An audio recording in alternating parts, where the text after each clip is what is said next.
Hello, everyone. Welcome to the Public Health Pharmacist podcast. Today, I have an amazing guest. I feel so fortunate to bring just phenomenal powerhouse women to the podcast because I am a huge supporter of women. And then obviously, during our current global pandemic, I want to bring relevant information and things that would be helpful. So Kine is here, and I'm going to go ahead and let her introduce herself and her practice because I feel like we all need some peace. And for those of you guys who are on the podcast versus the YouTube channel seeing this, she has an awesome shirt on right now that says Peace Party, and I think we could all use a little bit of peace in our lives right now. So yes, without further ado. Yes. So thank you for having me, Christina. I am Kine, and I'm a national certified counselor in what is known as a clinical hypnotherapist, which here in Vegas, when you say hypnotherapist, we think of a totally different thing, yes. But a clinical hypnotherapist. And I specialize in midlife crisis. And even though what we're going through right now is a crisis, not necessarily a midlife crisis, but that's what I specialize in. I love working with men going through midlife crisis, but how high-powered women who go through midlife crisis as well. So that's my specialty. That's where I shine. I created a system called Control the Controllable. And Control the Controllable is a program that I send men through inside of a private club. So it's only high-powered CEO, high achiever types in there, so they feel comfortable sharing with each other, but mostly the one-on-one. So I do a lot of one-on-one counseling and therapy. I came from a trauma background. I worked in a hospital, a psychiatric hospital, and that's where I got a lot of my trauma training. And I found that hypnotherapy was the best, the absolute best medicine for trauma, for healing trauma. So right now, my practice is virtual. I did start out with a practice inside of a building like most people. And then about a year ago, I decided to go virtual. So I was a little bit ahead of this curve. So I still have a virtual practice and thrive around that because I have all the systems set up and we are already in place to have virtual one-on-one sessions as well as group sessions. That's amazing. So for those of our listeners who are maybe not as familiar with clinical hypnotherapy, could you maybe explain a little bit of like how that may be a little bit different than sort of traditional therapy? I mean, obviously you are a certified counselor as well, but can you maybe explain a little bit of like the difference in sort of how that looks? Because I don't think a lot of people are familiar with hypnotherapy and specifically clinical hypnotherapy other than like, you know, let's make people, you know, balk like a chicken on the strip kind of thing, right? You know? Yeah, exactly. So whatever you had in your head about what hypnotherapy is first, like it's not that. It's not like what you see in the movies or if you were at a Vegas show, it is not that. It is not entertainment.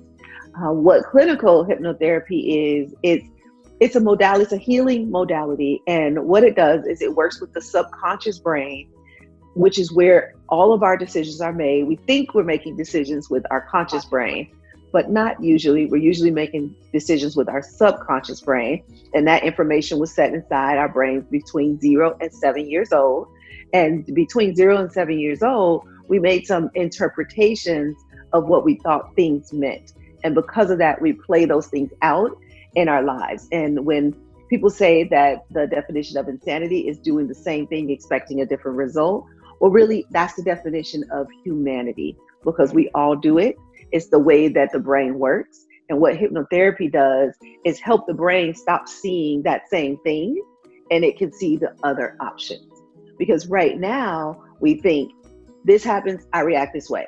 This happens, I react this way. We always do it. It's like, and then you even ask yourself, why do I always do that? And it's because the brain goes to familiar. The brain sees familiar as good and unfamiliar as bad. So even if it's something that is good for you and healthy, the brain says, nope, I don't know it, so I'm not going that way. over here, this thing is familiar, I'm going that way. So what hypnotherapy helps you do is to open up those options. So you stop going towards the familiar. You might go to something that's unfamiliar if you can see that it is healthier or for your best and highest good. And hypnotherapy helps you be able to do that. Now, how that's different from traditional talk therapy is that talk therapy is one session at a time. You talk it over, you get it out, and it could take years before you get to the insight or the change that you needed.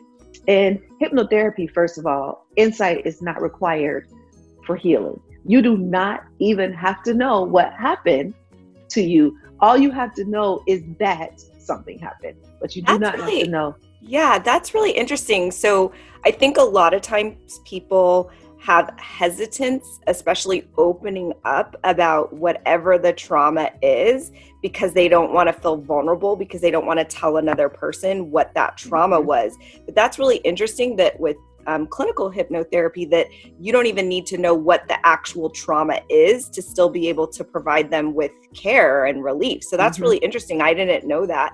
And I think, you know, for me personally, if I was concerned about, you know, oversharing or maybe the fear of judgment because of disclosure, that would be more attractive to me maybe than traditional therapy, because I wouldn't have to disclose something and still be able to get some type of relief from what I'm suffering from. Absolutely. And another difference is that when you share over and over and over again what happened to you, you really re-traumatize yourself. Yep. And the therapist can become traumatized by hearing your story, because there's secondary trauma as well. Like PTSD, a lot of times, not necessarily from seeing the crime happen, but like the first responders coming up and seeing what happened to you on that scene, you can get PTSD from that. It's the same thing. The therapist hearing that story that you tell over and over and over again, we can also become traumatized. And so hypnotherapy protects us, and it protects you from becoming re-traumatized. Wow, that's so interesting, because I know, I mean, especially right now, you know, obviously with healthcare workers, you know, feeling very vulnerable with the pandemic and not having enough protective equipment. It's almost like every time they go to work, it's like this fear of potentially becoming infected. And then like, if they do become infected, bringing it back home to their family members. So I'm, you know, personally, like that's making me concerned about not just their ability to get infected with the virus, but their mental health. And like, how is that, you know, impacting their ability to treat patients? So like, are they treating patients differently because they're seeing everybody as a potential like infectious, you know, being versus like, I'm here to help you? That's very... And you can do both, because and as a healthcare worker myself, that is how we're trained. We are trained to see everybody as infected, whether you're infected with any virus, whether it be HIV or COVID-19. You do approach each patient like they are infected. When I worked in the hospital, there was no, oh, it's okay. No, it's not okay. You act as if. And that is the sentence that each healthcare worker should have in their head: act as if. However, control the controllables. It goes right behind that. You know, act as if every patient is infected, but control the controllables to keep yourself safe. So can you still have compassion? Can you still have empathy and all of that? Can you still care about the patients and know that and believe that they are infected? Absolutely, you can. And you know why? Because if you found that somebody absolutely was infected with COVID-19 or even HIV, you would still have compassion for them. And if you didn't, it's because you didn't have compassion in the first place. So that's interesting. Yeah. So that's so funny that you brought that up, because, you know, my personal practice, I deal with a lot of, you know, sexual health and, you know, obviously trauma. You talked about that. I'm on the board of a nonprofit here in town that helps women and girls who've been victims of sex trafficking. And I see so many parallels with this and the beginning of the HIV epidemic. It's so interesting. Me too. That there's just this very like, the fact that we have an RNA test, but no ELISA test and no antibody test yet, like the way that, everybody is being treated as infectious and not knowing exactly how to, screen appropriately because we didn't know exactly how it was transmitted. So like, it's just so interesting. I mean, obviously I've been working in public health now. It's almost 12 years, but I've been a pharmacist for almost 16 years. This is my 16th year as a pharmacist. But I remember like when I was in training, when, we had entire floors of the hospital that were just dedicated to HIV patients. And I just spoke with a clinical pharmacist that I know that works at a local hospital. And she told me, she's like, my ICU is now a COVID ICU. Now we have an entire ICU that's just COVID because like we have to contain it. We can't just have, COVID patients with non-COVID patients. Like it's so interesting. Like it's very similar to what we saw with HIV. Absolutely. So, and can you imagine the trauma associated with, oh my gosh. Like, because if you get the flu, if you get a cold, even if you got another corona strand. Right. Because it's a family of viruses, right? Exactly. You go on about life and you're like, I had the flu, and you don't even remember. Somebody said, when was the last time you had the flu? You're like, I'm sure if you think about it really hard, you can get to it, right? You can access it. But if you have been diagnosed with COVID-19, even if you heal from it, that could be traumatizing to you. Oh my because gosh. of all of the information and the hype and the concentration that has gone around it. It is completely different than how you would have reacted if you got any other virus or flu or even a cold.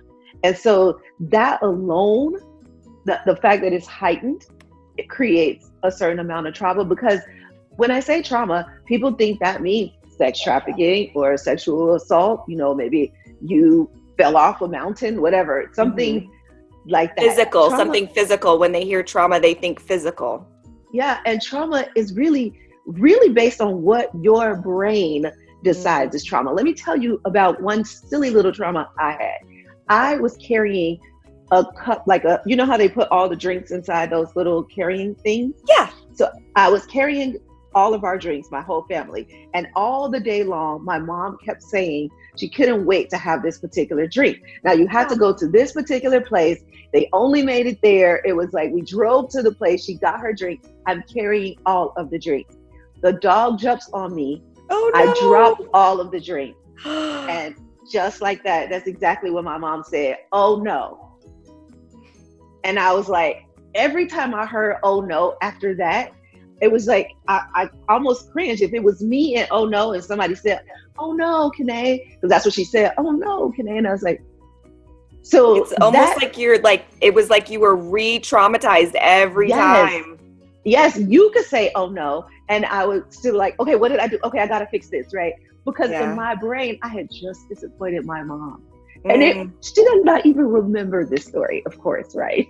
Yes, of course. But to my 7-year-old brain, or however old I was when this happened, I think I might have been like 9 or 10. But to my little brain, that was the most devastating thing that happened to her. And she has much bigger problems than me dropping her drink at this time in her life, right? But to my 10-year-old brain, I was like, oh my gosh, she was looking forward to this all day. I ruined her day. My mom is the sweetest lady. Like, she would never make me feel that way, but I took it that way. So you just never know what your brain is going to code as trauma. So like, it's almost like that internalizing, like you don't know how you're going to internalize something. And so like for me, oh, I'm sorry, my daughter's crying in the background. 1 second. It's okay. I don't not hear it. Happy. Do you hear it? Mm-mm. Oh, okay. Well, then I'll just keep on trucking along and I can edit this. So for me, like I said before, when I worked as a trainee, it was when, we still didn't have a lot of available treatments, and not just that we didn't have a lot of treatments for people with a positive status, but that we didn't have effective regimens and they were very toxic. And so I have a vivid memory, a very visceral memory of being with my preceptor at the time and him telling me, don't get attached because your patient may not be there tomorrow. And like that still to this day, like this is probably why I was never interested in like pain or palliative care or like hospice care. Cause I just like didn't have the emotional capital to spend to like, cause I tell my students this all the time. Like if you don't have the emotional capital, then don't spend it.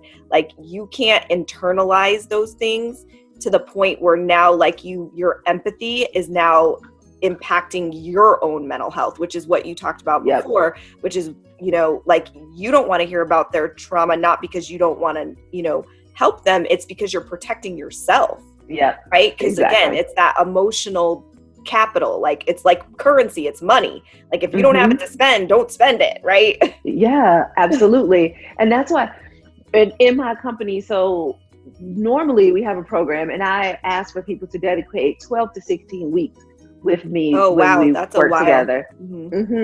And part of that is because I know if they do 4 weeks, they're just going to get well enough to get back out there and get sick again, right? And I'm using this analogy because I don't consider people who come to me sick or anything like that. Really, when they come to me, I tell them, there's nothing wrong with you. You're fine. What is happening is you've been traumatized and we need to get to your subconscious brain and delete that trauma so that you can show up the way that you actually are, because you are fine. The trauma that lives inside of your brain is not fine. So I'm asking you this question, and that is it okay for you to be okay, even though what happened to you was not okay? So if they are okay with being okay, that's the first question I want to ask them. The second question is, on a scale from 1 to 10, 1 being, I'm not going to do anything you ask me to do, 10 being, I will follow every single direction. Where are you? You know, how ready? That's so interesting. Yeah. And then they may say 7, 8, 9, 10. If they say anything lower than 7, then we cannot work together right now. Now, I bring that up because that's normally the way I work. During this crisis, I know that people might come once, twice, 3 times, you know, tops, and then they won't come back again because they are just trying to feel an immediate need.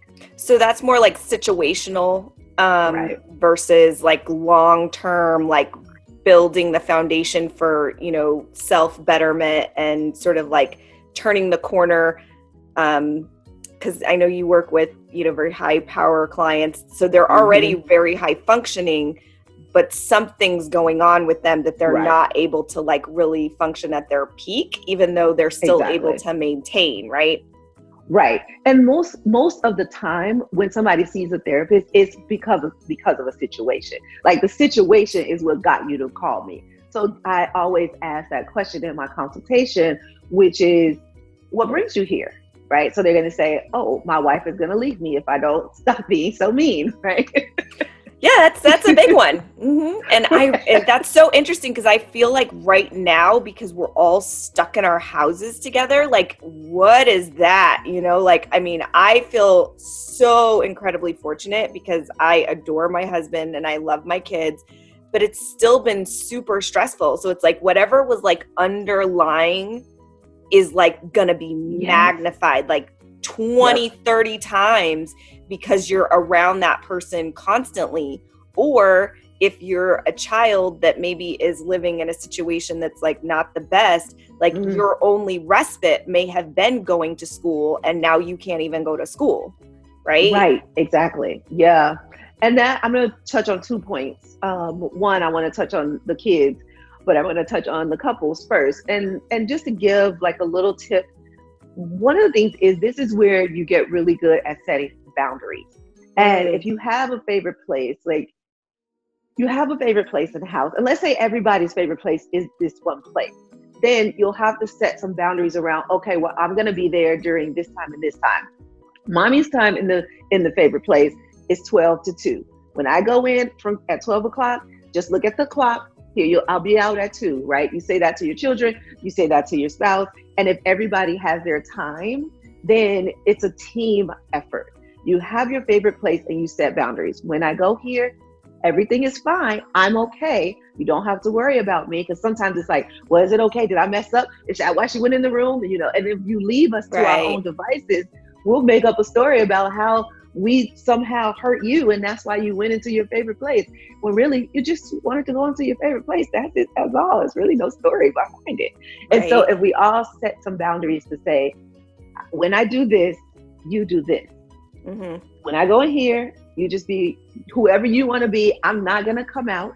Like right now, you and I are in this Zoom room. We are focused on each other, and you're not focused on anybody else. Same as for me. So they know, somebody has to know that this is what's going to happen during this time. Whether you're in another place or you're at home, you can still set boundaries. But do it not when you're in an argument. So you can't set those boundaries during an argument. You set those boundaries. That's like the worst time to do it. Exactly. Pre-argument. So having some, and I'm calling them house rules, but you can call them whatever you want. That's just a generic term to throw it out there. But have some house rules. And then the second part of that is, I call it a mission statement. You just have a family mission statement. Like my shirt says peace party, right? Mm-hmm. That is number one. Peace is our priority. That is absolutely number one. And when that is threatened, then we need to know what's threatened our peace. And then we find that common enemy. So that's the second part of that. You have your family mission, which you set your priority, and then you find what is the common enemy. So what threatened our peace? So it's not that Christina threatened my peace. It was that the frustration. Now we're both mad at the frustration. We're both mad at, the isolation, or we're both mad that, whatever it is, the common enemy. But set it outside of the two people or three people or the family members. It needs to be a third party, an outside party. And then both of you can fix it. Yeah, because it's like the discontent breeds more discontent, right? So it's like, it's almost like this like self-perpetuating prophecy. It's like you're upset, and then I'm upset because you're upset. Because it's like, why are you upset? You don't have anything to be upset about. Like, we're all in the same boat. And then that like makes me frustrated. And then it makes the kids frustrated because they can see that you guys aren't getting along. And then like they feed on that. And then it's just this like vicious cycle. So yeah, I mean, I'm not going to lie and say that didn't describe something that's happened in my house recently. Right. Yeah. But I feel like it's totally. The struggle is real. I'm on the struggle bus for sure. Yeah. Yes, all of us. And even with people you adore, they're still going to get on your nerves. You can adore somebody and still be annoyed by them. Oh yeah. I'm like, I love you, but I'm not in love with you right now. How do you think we're going to be able to fix this? Exactly. What do you think? So find the common enemy. First go, what is the priority? Peace is the priority, or whatever your word are. What you find the word for your family, and then how do you get back there? You get back there by overcoming the common enemy. And so that's what you do as a family, you do that. But especially as a couple. And then I want to talk about the children. So the children they can become annoyed by parents, especially if they're teenagers, and then they can annoy their parents. And if they are in a household where annoying your parent means trouble, means more trauma to you, then they don't have anybody to talk to. They don't have any outlets usually. And like you said, school is their solace. So they go to school so they can get away, so they can get some time away from that abuse or that frustration that they don't have that right now. So as much as we can, communicating with our schools, not even like my daughter is 28 years old, so I don't have any kids to care about really, but I think it's all of our responsibility to say, make sure that the schools are doing something about this, because there are kids, and I've seen them not just in the psychiatric hospital, but in my private practice, where people come and drop their teenagers off to me and like, fix this kid, he's crazy. And I'm like, no, this kid was taught by two people, and who taught him to be this way? So this kid is not crazy, and you're not going to bring him in here telling him that, and I'm not going to let you put that in his head. He is fine. Now, if we want to, as a family, you want to work on this and fix the system. Remember the common enemy, the system that has created this child to be this way. We could do that, but this kid is okay.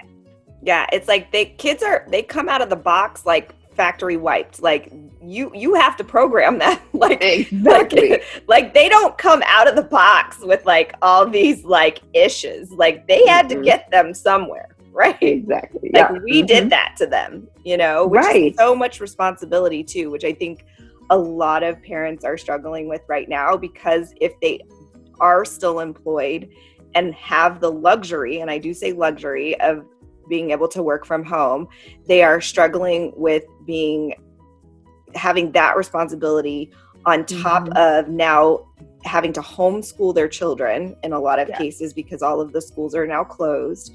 And then feeling like, oh my gosh, you know, like I'm molding this child, and it's like, what example am I setting for them? And then how am I helping them to be able to develop, you know, those social skills when now we have to physically be distanced? Right, exactly. And to not even feel like you are equipped to do what they just threw in your lap as what your responsibility. You didn't even feel equipped to be a parent. Because I mean, come on, how many parents actually feel equipped, right? And None. Then you got, and if they're not admitting to that, then they are lying to themselves. I have too. And every day I'm like, good Lord, thank you that they both are survived. Like, like that is the only goal I have, is just survival of children. Like that's it's like bare minimum threshold. Like kids both fed, living, breathing, we're good. Yeah. Awesome. Yay. Yay team. Mission accomplished. Yeah.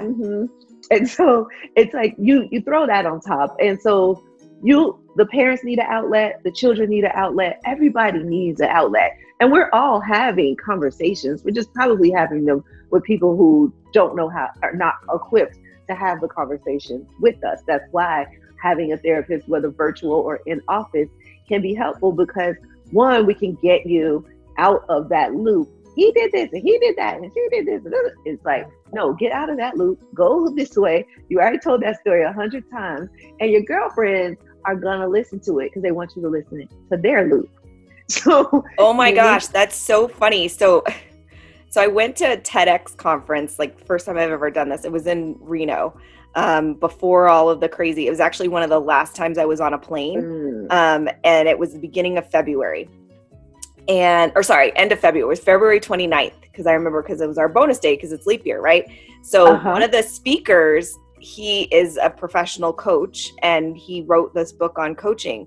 And his whole thing is that, like, we all have something called an advice monster.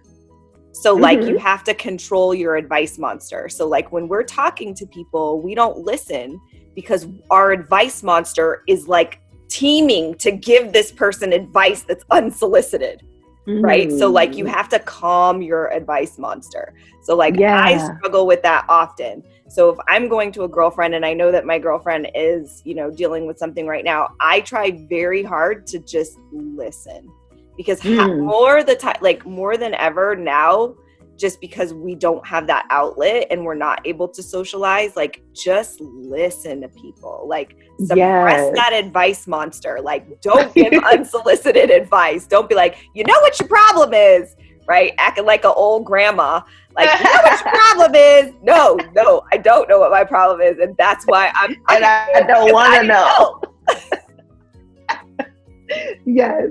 So that's why having a therapist or somebody to talk to, whether it's during this crisis or otherwise, you know, whether it's to heal your trauma or otherwise, is really important. And because of the crisis, like I said earlier, I typically see people going through midlife crisis, but because of this current, and I'm not even just focused on the health crisis that we're going through, there's a financial crisis happening right underneath. Oh my gosh. And I actually am a financial therapist, you know, in the Financial Therapy Association, because my background is in finance. I left my finance career to become a therapist. So I talk a lot about, and working with CEOs and high achievers, money comes up a lot, and trying to turn their money into meaning is a big part of the conversation. And so this financial crisis is going to be much worse and last much longer than this COVID crisis is.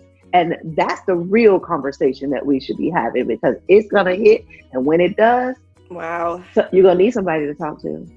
Yeah. Oh my gosh, Kine, you were like such a Mhm. wealth of information. I wish I could talk to you forever. I will be scheduling my personal appointment soon. Yes, yes. What I've learned is that we all have trauma. I just told you the story about my mom and her drink, right? That was my one of my traumas that I had to heal. I think every therapist should be doing their work, because just like you said about parents, where parents, we have a responsibility to raise our children a certain way. And in order to do that, we have to do our work. Same thing with therapists. If I'm going to help you heal, I have to be healed. And I can't do that if I'm encumbered by my old traumas.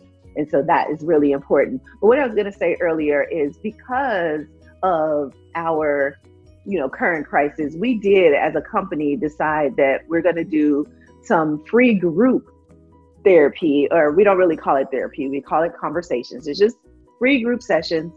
And we have a teenage group, we have a young adult group, and we have a group for mothers. And then I still run my group for men and my private conversations. I'm also doing private conversations with teenagers, mothers, and young adults right now too, which I don't typically take them on. And we have a little bit of a special, like we do a free consultation. We don't work for free. Just like you can't go to Walmart and get anything for free, or Target or get anything for free. We don't work for free. If I was independently wealthy, believe me, I would do therapy for free. But I am not. This golf course behind me, I don't own it. I don't even live on it. So we don't have free therapy one-on-one sessions. We did create the free group sessions. And that was important because we know that people need to socialize, and that socialization is going to be helpful. And just knowing that you're not the only one going through this. You are not alone. There's somebody else going through it too. And you should be able to talk to some people who can identify with your place, because moms have a different place, dads have a different place, teenagers have a different place. We all have a different perspective on how this is affecting us, and we need to get it out.